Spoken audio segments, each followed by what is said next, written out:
Okay, this here is my sumobot. Eventually, not quite what I had first envisaged, but here it is. Firstly, size-wise, you see the ruler's right on the edge. 200mm just inside there. And then the front is not a problem because I've made that one a little bit narrower, so well under the 200mm. And he's obviously well under 300 high. A few features, bit of explanation for ultrasonics, obviously. One on each corner. Little 3 to 6 volt motors. They're running off a 7.2 volt battery, so they're slightly overvolted. I've left the second pair on. I was working with a 4-channel motor controller until it burst into flames. So now this Arduino motor controller shield from Lynxbrite only controls 2 channels. Given that the whole thing weighs a little bit over 900 grams, I've just left these motors on as ballast weight. My PCB, mess of wires. We have the LDR at the top here, which triggers the start mechanism. You'll see it in action in a moment, but basically shine a light on it to increase the value. And once it goes over a threshold, it triggers to ready to start, and then you move the light away, and that starts the whole phase, whichever phase it's in. Speaking of which, this jumper here selects phase 1 if it's in that direction. I'm not going to get that on. Phase 2.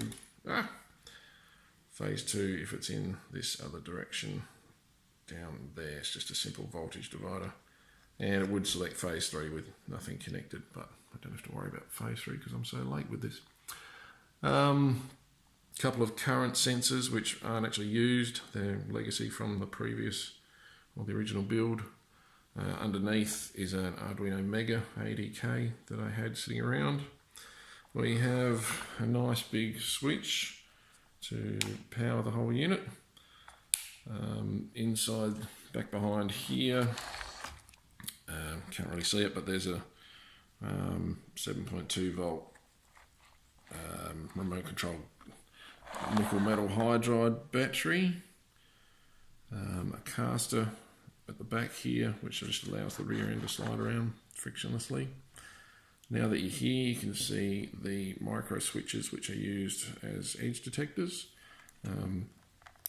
So as the switch goes over the edge of the table, that's why we're in here, this triggers an interrupt, it comes back onto the table.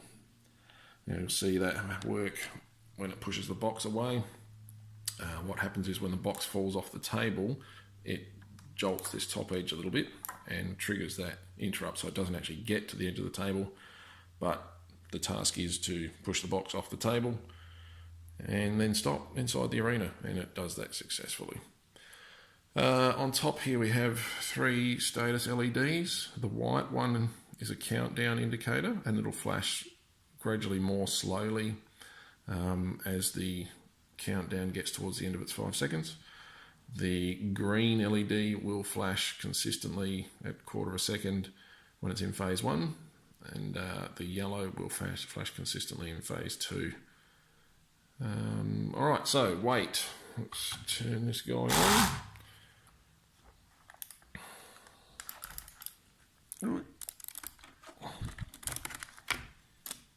Oh, I'm in ounces, that's excellent. Grams. There we go. Put him back on properly. And we've got 917 grams, so just in reasonably well underneath the weight limit. Sorry, this is my box. Made it to try to look like the grey box that we saw on the website. That's as close as I can get. Drop him on the calculator. Now he's a little bit overweight, but it's the best I can do. My arena here is the kitchen table. As I said, I needed something which has edges. What did I say? No, that was in the rehearsal. I practiced this with a ring taped onto the floor, and it worked beautifully with light detecting resistors, and when the ultrasonics weren't being used, but as soon as we combined the ultrasonics in, it didn't work at all. So I had to change back to the microswitches, which we were able to use as a hardware interrupt, and that solved my problem. So you'll see the whole thing. The LEDs are very, very dull, and I think that's because the motor controller might be stealing current away. But they are on. I'll try to zoom in on those briefly. The table itself is 1.5 meters long, so that works out well for this test. I've put the box basically in the middle, and my robot halfway between the edge and the box, as commented in the forums. And now I just need to switch the buggy on. Get my LED torch. I'll try to show the LEDs there. So get the LDR, move it away. You see the white one's flashing, green one is flashing, but now I should push it off.